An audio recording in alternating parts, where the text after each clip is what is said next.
Welcome to Season 9, Episode 21 of the Ubuntu Podcast. It's Tuesday, the 19th of July, and we're going to interview Snapcraft developers Sergio Shveshkov and Carl Farazi about Snap and Snapcraft. We also have some command line love, and we'll go over your feedback. I'm Mark, and joining me this week is Laura. Hello. And unfortunately, Martin and Alan can't be with us because they are in Germany with a terrible Wi-Fi connection, but you will hear their charming voices later on in the show. They say it's the terrible Wi-Fi connection, but last night it involved beer. Yeah, I think they might just be enjoying the German Weissbier a bit too much. Either way, they couldn't make it, not even to do a pillow podcast. Oh, I was looking forward to that. Me too. Oh, well. So what have you been up to since last time, Laura?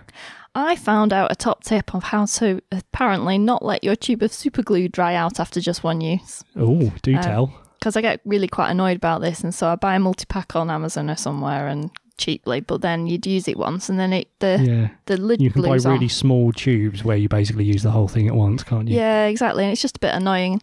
So so I was ordering some more and I was like, right, I've had enough with this, so I googled about it and found out that it's not so much that it dries out, but the active ingredient in superglue, which name I can't remember, actually reacts with the moisture in the air. So the more moist the air is, the more likely it is to so-called dry out.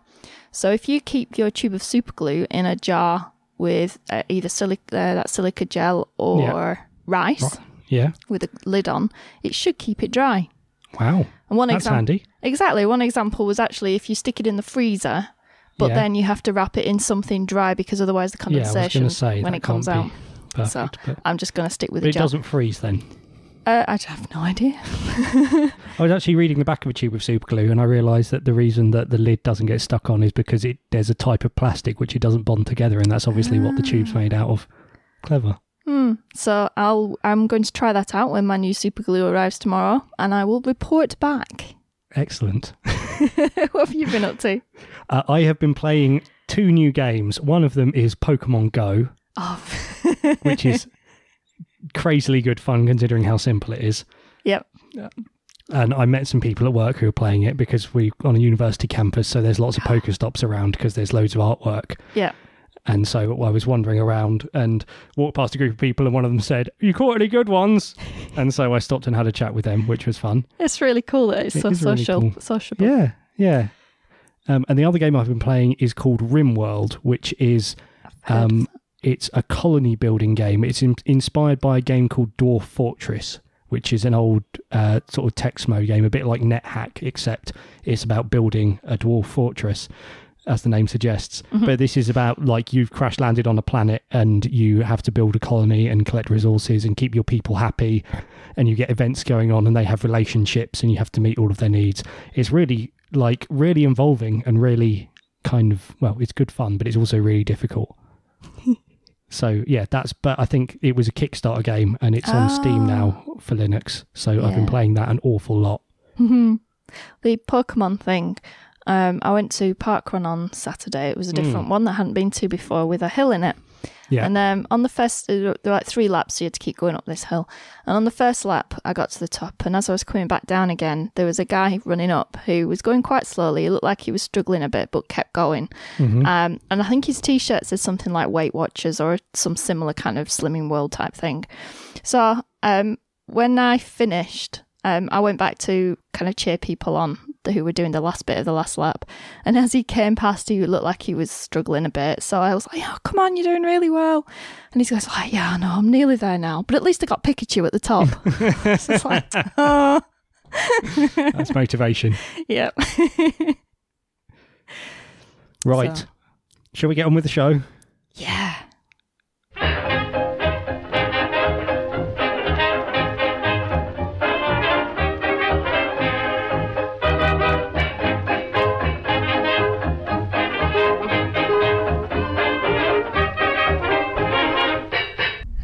So Martin and I are here in Heidelberg with Sergio and Kyle, who work on Snapcraft and Snappy and all kinds of things to do with snaps. Can you give us your elevator pitch of, you know, what is Snap, what is Snapcraft, where it came from, that kind of stuff? Snaps are contained, confined applications that they run with AppArmor and seccomp confinement. The history kind of came from clicks. We built on that. Snaps are based on squashfs systems, so they're mounts, so they're read-only. Right. The read-only part is what makes them always have this known state. The other thing that snaps can have, if you talk to the Ubuntu store, is assertions, where you can assert that snap came from a determined origin you trust, or someone you trust trusts. So essentially, a snap brings in a nice security story to the application development and distribution of software. So from a user's point of view, they get a secure application. They know where it came from. They know what it contains. They can have their expectations set that it's not going to mess their system up, installing and removing that thing. Well, and since the squashfs is read only, there are very specific places where the snap can write, and you know that it will only be there, and it's not going to walk all over your system, right? So in the past, people might have installed debs or RPMs, or even just like unpack to tarball or pip install or whatever, and you end up with stuff sprayed all over your file system. And so when people upgrade their base system, they might be favoring wiping and reinstalling rather than having to clean up all this stuff from one upgrade to another. So does this get rid of some of that like cruft? You could be confident that when you make a snap go away, it properly goes away. Yeah. Mm-hmm. Well, given the transactionality of snaps, which is another attribute it has, where since the snap is in a known state at all times, you can move from one version or revision of the snap to a next one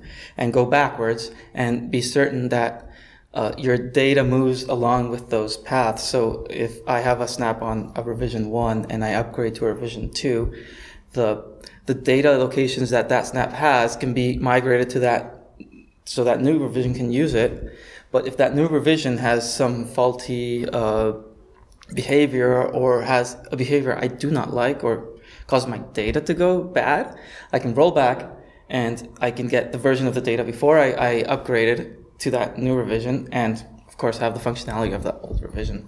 It doesn't mean I can stay on that revision forever. It will be a conversation between me and whoever develops that snap, and if I keep on trusting that person, but at least I have a way to keep on working until I have a migration plan away from there. If in the case, I'm always thinking about worst cases, if in the case I do need to migrate away from that application to a new Right. And so that's from a user's point of view. From a developer's point of view, this is a new packaging system. I'm already making debs. I'm already making RPMs. I'm already putting out a tarball out there. Is there some killer feature of snaps that the developer who is shipping this application to their users that they should be aware of that would bring them to the Snappy ecosystem? Well, the upgradability, right? So basically the idea is, so snaps are supported on a number of Linux distributions. And the cool thing is you publish them in the store and they can be automatically updated on everyone who has them installed, So you just push out an update and everyone gets it. And it's particularly relevant to, say, the Internet of Things, where, say you've got a router, right, and you publish new firmware for it. Now your users have to install it in the current world, whereas in Snappy, it can automatically be installed. And if problems are encountered, it can automatically be reverted. I mean, there's some really powerful features here that really make it useful. Right. I think a lot of the talk most recently has been about snaps on the desktop and, creating graphical applications and how, you might get the latest version of Firefox or whatever, application. But would it be fair to say that the real origin story of snaps was in the IoT world and those embedded devices? Well, the real origin was actually the cloud. 3 weeks after that, we actually announced the IoT world. So first we did cloud and cloud-based snaps, and then we moved to IoT-based snaps. And particularly, and this is where Kyle came on board with, because due to his knowledge, is we started focusing on robotics.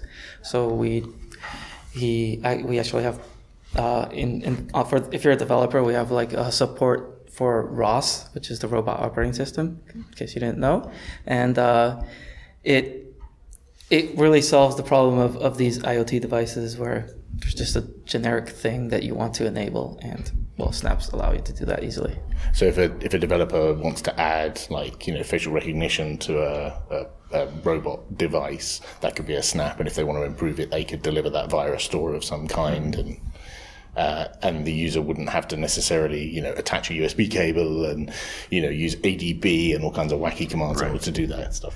Right, and I mean, like you mentioned, this isn't just Internet of Things anymore. We've moved on to the desktop, and we started out with the server, right? But you specifically mentioned things like Firefox. There's a benefit to snaps that we haven't mentioned here, where you actually bundle your dependencies. Allows something like Firefox to deal with their whole tree of dependencies and can push out updates immediately rather than having to go through some sort of SRU process or that type of thing. So if you have a security release, it can happen like that, and all your users get it. So from a developer's point of view, looking at this from the perspective of like the Mozilla or whatever ISV that have their big application that lots of people use, you've created a tool called Snapcraft, which helps them to get to that point of having a snap in the store. What was the origin of Snapcraft? What was the problem it's trying to solve, and how does it work? Well, since snaps were intended to mostly bundle every dependency they had, we had to find an easy way for anyone creating a product or experience. I'm not saying apps because they're really products or experience, since you own the whole thing and story. To basically grab all these sources of sorcery from different locations, and this tool will know how to construct it. So it's really a meta build system. You don't necessarily need to use it. You can create a snap without Snapcraft, which is the tool we're talking about. If you needed to create a snap without Snapcraft, you just put a meta directory with a snap.yaml, some YAML keywords and values, and just do mk_squashfs with a couple of attributes, and you have your snap. You don't really need Snapcraft. But what Snapcraft solves is the whole bundling of dependencies, bringing in different sources, basically compiling GitHub in some sense.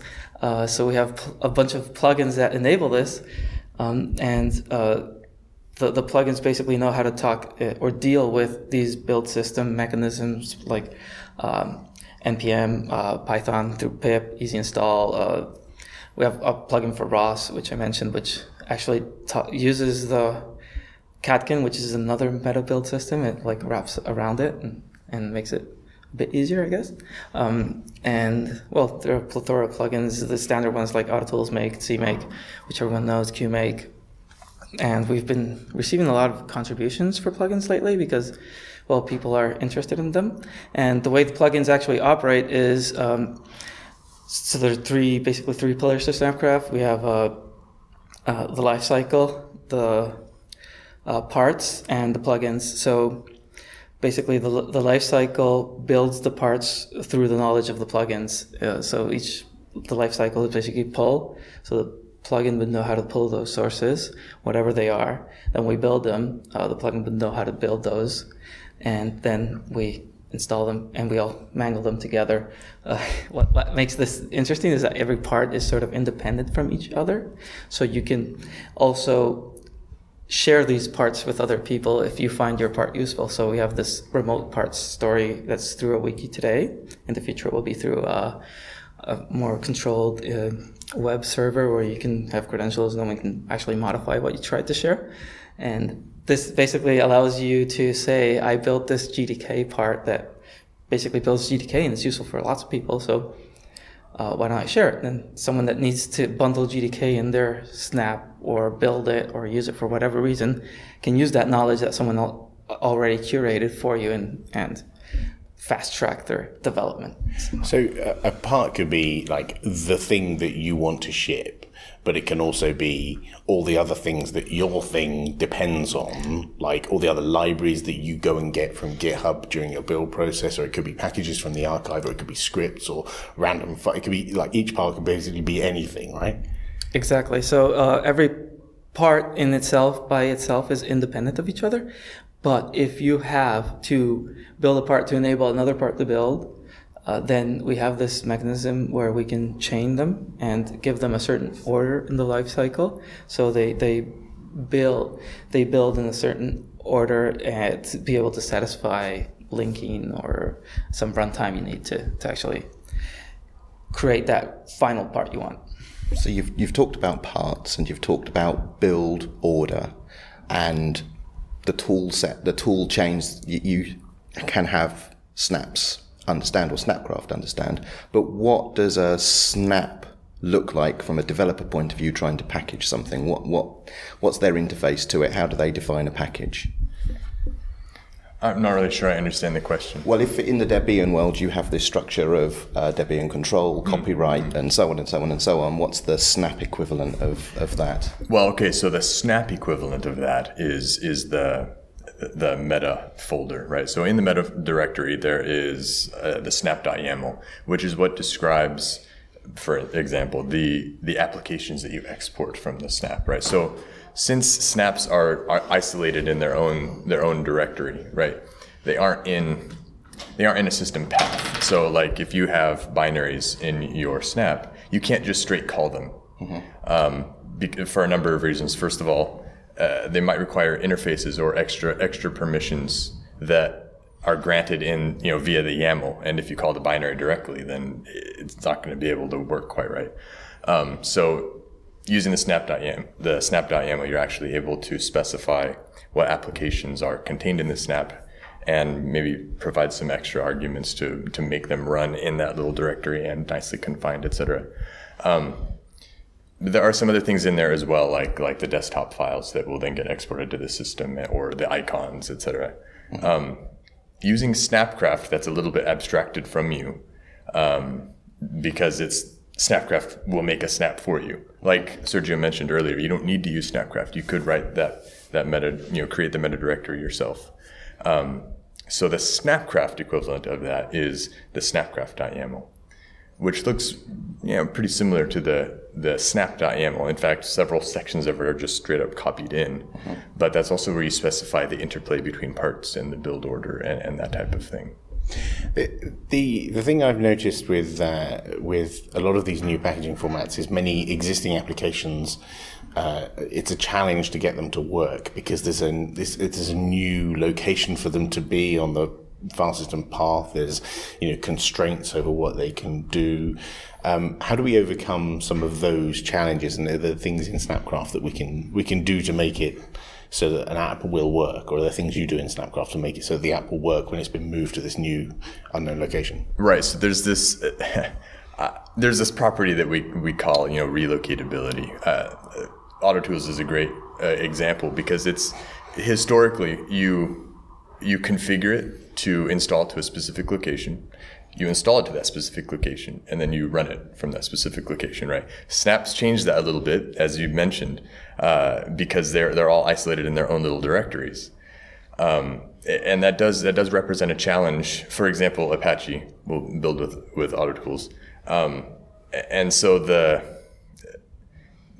building is pretty easy, but then once you actually get it into the snap, it doesn't want to run because it's mounted in a location that's separate from where it was configured to be installed. But in the case of Apache, it supports the config file, right? And the configuration for Apache is all-encompassing. I mean, you can point it to completely different locations using the config file. It accepts environment variables, etc. So typically, I like the Nextcloud Snap. It uses Apache. And it ships its own little Apache config that will allow it to run in the snap. It uses the snap environment variable to isolate it in that directory, and that type of thing works fine. But there are some programs where there aren't command line parameters for redirecting it, or there aren't config files that will allow it to do that. Those are a little more tricky. Right now, we're working around it by using a prefix of where it will be mounted, and then kind of moving it around in the plugin. But we're investigating an LD preload to rewrite those opens, etc. to make it think it's located somewhere else. I think ideally upstreams would be a little more flexible for relocatability, but you can't expect that for everything. So we're trying to figure out different ways around that. I mean, you could probably talk a little more about that. Well, ideally, the proper solution is to make the upstream code relocatable, right? It's like the same story 10 years ago when everything only compiled for Linux, and the BSD guys complained. It's like, why doesn't it compile here? Well, it's sort of like the same story, and many of these containerized application technologies are going to see into this problem, especially if they create different mount namespaces for these things, right? They're going to expect things to be there that are not there all of a sudden, and they'll just break down. Right. So, like, we're quite early days with all of this, and there's we're finding the sharp corners around all of this. And are you finding you're going to have to patch upstream, or are you going to tell them your application is not relocatable? Maybe you should think about making it relocatable. Or is that something you expect them to learn? So the thing is that with snaps, we actually enable and empower the actual developer of such a product. So if I develop this cool application, I don't know, imagine I develop WhatsApp for Linux and I want to distribute it for Linux, right? I'm the upstream. I just grab the snapgraph YAML, super simple, deploy it to the store. Everyone gets it. I know the code, I own the code, I can make the necessary changes for it to work easily. It's the constraints of the environment I have. That's the ideal situation. Then we have people that want to play with the technology or even try and convince other upstreams to use snaps, and they try to snapify, I think that's a term now, to snapify those upstreams. And since there is not that much knowledge there might be, from the packager point of view, they really don't want to change the upstreams because they are not the upstreams. But ideally, the upstreams would be creating these snaps and making the necessary changes for it to work. It's just like any other thing, right? Someone says, GDK2 is no longer supported, you have to migrate to 3, and it's like, I'm the upstream, I don't want to do that. But they do, right? It's just the way forwards. So Snapcraft itself is obviously free software, and it's written in Python. All the plugins are in Python. Do you have where's the code hosted, and do you have contributions from the community? Is it easy for people to get on board? That kind of thing. We do have easy onboarding for Snapcraft because writing a plugin is relatively easy. Going inside to the core of Snapcraft is a bit harder because there's some not really complicated, like you need a PhD to understand logic, but it's not something you can just do in 1 hour. Well, get through the life it's a large piece of code, but the code coverage is excellent. So, if you hack around with it, just make sure you run the tests. The code is hosted on GitHub, GitHub.com/snapcore/snapcraft. Yeah, and we definitely welcome contributions. We get a lot of community contributions, not only just plugins, but even more core stuff. Yeah, we do. Yeah, and we love that. Actually, the pull request queue right now is 24 pull requests that I got in the last week, which was in holidays, and half of those are from people I do not know. Excellent. Good to hear. Any other questions you wanted to? What new features in Snapcraft are coming soon that you're most excited about? Well, there's 2 or 3 things that are coming which are very interesting. I can't pick one. So Fine. One that's actually coming, I just need to release it and have some time, which is basically we have nice store integration with Snapcraft, so you can just log in, register a snap, push it, release it all from the command line. That's it's already there. It's in master. We just need to release it as a deb for other people to consume it. The other thing that we've been talking this week in the sprint was the whole story about creating these snaps where you can work with the content interface. So it's sort of like a snap that other snaps can use for a runtime, I guess, is one of those, or libraries. Like you have all these libraries you want to link to, but you want to create multiple snaps that use that and make them smaller. So you just use that content sharing interface to enable that situation. And then the one I like really is build the story where we're going to try and build everything inside a container and not use the host to build. And that's kind of interesting. And we also see if we can try and offload those builds to different servers and stuff like that. We're going to try and experiment and see where we go. Builds, maybe. Parallel builds, well, on different servers, you already get them by nature, right? Well, and that specific one gives us kind of a cheap path forward to making Snapcraft runnable on other distributions as well. Or Snapcraft as a snap. Oh, yeah, good point. Awesome. I think that's everything we ever wanted to know about Snaps and Snapcraft. Thanks very much, guys. Oh, thank you for having us. We love getting your feedback, so please send it to us. Even the pointlessly mean stuff makes us laugh. If it's short, tweet us on @Ubuntu Podcast. If it's less short, but please no essays, email us on show@ubuntupodcast.org. If you'd like to discuss some of the things we talk about with other listeners, post on our shiny new subreddit at reddit.com/r/Ubuntu Podcast. Or you can just leave a comment on the relevant show notes on our website, ubuntupodcast.org. And now it's time for some command line love. This week we've got one called Cheat, and Mark's actually tried it out. I have tried it out. So normally if you want to know how to use a command, you can go into the terminal and you can type man space and then the name of the command. Mm-hmm. And that gives you something called the man page, which is like the documentation which is packaged with the program, and that gives you like a detailed explanation of what the program's for, all of the options that are available and what they do, and maybe a few examples at the end of how to use it for specific things.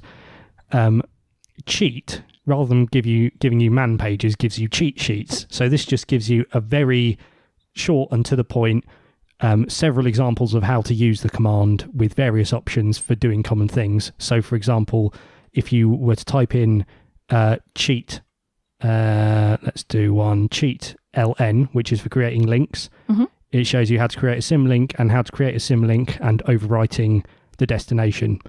And that's all it tells you. So it just tells you exactly how to use the command for common tasks. It's not just restricted to sort of the command line arguments. It also gives you a bit more information about some programs. So if you do cheat Vim, it gives you a mini kind of Vim tutorial, like a cheat sheet that you could print out and have to hand. So it's like a really handy way of, like a really handy reference guide for commonly used commands. It's not as complete as man, because I think, well, the thing with man pages is they generally come with the program written by the people who use the program, whereas I think cheat sheets are, because man is as in manual, which is like the full documentation for it, isn't it? Exactly. So I think cheat sheets are more of a sort of community project to build up a separate database of cheat sheets rather than have them distributed with the program. And it's written in Python. I guess that if you want to contribute a cheat sheet, there's probably a repository somewhere where you just write one and issue a pull request. Cool. Yeah. And you can also do cheat-L, and that gives you a list of all the ones that it has installed.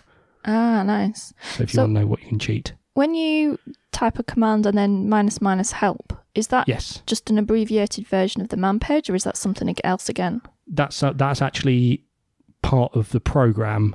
So rather than being a separate piece of documentation, that's essentially another built-in part of the program where it will output some help. But right. What that actually does is dependent on how it's written into the program. Yeah.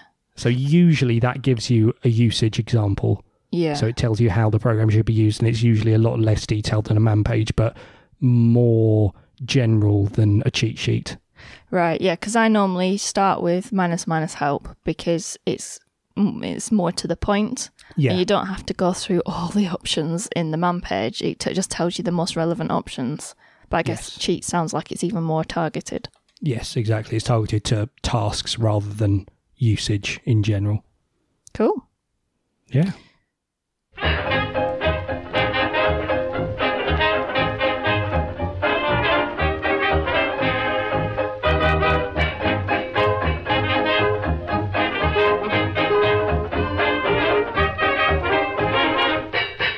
And now it's time for your feedback. We, in our discussion about 32-bit last week before, at some point, we said, tell us. One of the weeks. Yeah, one of the weeks. It's timey-wimey. We asked people to send in their comments and feedback and thoughts and stuff about what we were talking about. And Chris Guyver left a comment on our Google Plus page, and he said, I'll likely go Debian if still using 32-bit netbook at this point. And it's an Asus netbook and a D610 tablet, I think. I don't know what a D610 is. I have a feeling he said, and I've edited that bit out. Sorry. Oh, no, he says it's not used as a laptop, so it must be a laptop of some sort. Right, yes. So he said he uses the netbook when he needs portability and long life because he hates his phone keyboard. So he tends to use SCP and NFS to get files to and from it, and then he uses Vim and seldom anything beyond those. The D610 is not used as a laptop, and it's just set up on his exercise walker for reading the Guardian PDF or man pages and playing MP3s, sort of consuming stuff. Yeah, so that would affect him, I guess. Yeah. And Jonathan Gregory also emailed to show@ubuntupodcast.org. I agree with Martin on this one. Yes, I have a multi-core desktop with oodles of RAM, but 90% of my day-to-day computing is done with my Samsung NC10 netbook running Ubuntu 32-bit. I use... To use a true real-world analogy, I bought a designer suit in the 90s. It still fits me just fine. Why should someone say, no, mate, it's too old, just buy a new one? It was the 90s. Okay. Del Green left a comment on our website, ubuntupodcast.org. My kids use 32-bit Ubuntu, and I have some 32-bit Mac Minis running Ubuntu Server 32-bit as Jenkins slaves at work for 32-bit builds of our software. Planning to upgrade and use KVM to virtualize 32-bit Linux builds, and intend to use 32-bit Mac Minis with Linux at home as router/DNS proxy, etc. I think it's a little premature to be ditching 32-bit support, as this is one of the Linux selling points above other operating systems. And also, where does this leave Ubuntu Mate on the Raspberry Pi? To which Martin replied, ARM v7 Arch 32 is not affected. Yeah, so we're talking about x86 32-bit, not ARM 32-bit. When we're talking about Ubuntu ditching 32-bit. It's interesting that Dell is talking about his main usages of 32-bit Linux is for building packages for 32-bit Linux. So presumably if 32-bit Linux is no longer supported, he won't need to do that anymore. But I don't know. Yeah. And Esteban also left a comment. I agree with Del Green. I have 3 32-bit rigs. On another point, is 1604 safe to install? A person on a Linux podcast here in the States says that 1604 has network and Wi-Fi glitches. Is this true? Or as you Brits say, is this rubbish? And that conversation continues in the comment thread on ubuntupodcast.org. What was the answer, though? Or do we have to go there to find out? I think it's all right now. Cool. I haven't done it yet. I've got it running on my laptop. I've not upgraded everything else yet because of graphics issues I discussed in previous shows. Ah, yes. John emailed in, I'm still using a netbook, Acer Aspire 1 ZA3, made in mid-July 10th, 2009, according to the sticker on the bottom. That's very specific. Very specific. I think this fits Martin's description of relatively recent hardware that cannot handle a 64-bit OS. I feel it has some years of useful life still in it, and as Alan pointed out, it won't even fall out of support for about 2 or 3 more years, at which time I'll just get one of those new 3D flexible bendy systems that I can just roll up and carry in my jacket pocket. Those should be ready by then, right? Just like real life. Yeah, that's absolutely going to happen. And we had some feedback on the topic of Ubuntu Phone. James Lewis emailed in. I've had a couple... I'll try that again. I've had an Ubuntu Phone as my daily driver now for at least a couple of years, and also have a BQ tablet. The work done so far is great, and I hope it continues as the capabilities offered are very cool. Ubuntu for devices has a system called Media Hub, and due to the way the system is architected, all applications are rather obliged to pass the media through this. So it must be of the highest quality, but at the moment I continually hit issues with it. So it sounds like while it's usable as a daily driver, there are still some fairly core areas that need improving. Yeah, and I think he said he'd deduced this because there were some files that wouldn't play on the phone that would play fine on the desktop. Oh, right, yes, of course, because regular Ubuntu uses Pulse Audio and GStreamer and all the old media gubbins. Yeah. And finally, Don Wood emailed to say, glad to hear Clonezilla mentioned in a recent episode. Blah, blah, blah. Glad to hear Clonezilla mentioned in a recent episode. No. It has been part of my disaster recovery for years. Just a quick aside, while you can certainly use gparted to increase the partition size, Clonezilla will do that directly. Sadly, it won't let you decrease the size like you might want to switching to an SSD, but a simple partition increase can be done from within Clonezilla. Excellent. Cool. And that's all of your feedback for this week.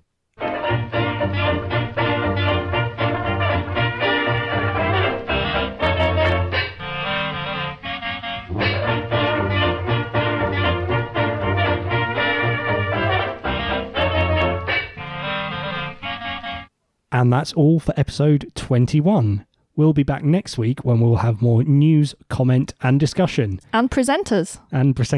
More presenters. Yes, hopefully we'll all be back in the same room. And in fact, I think that will be after Floss Talk Live, will it? Or will it be just before Floss Talk Live? No, it's the last show before Floss Talk Live. Yeah. Okay. Yes, next week, as you know. This week, I'm not sure. I get so confused by this timey-wimey nonsense. Okay, well, I think we better leave it there before this gets any more ridiculous. Yeah. Thanks for listening, everyone. Bye. Bye.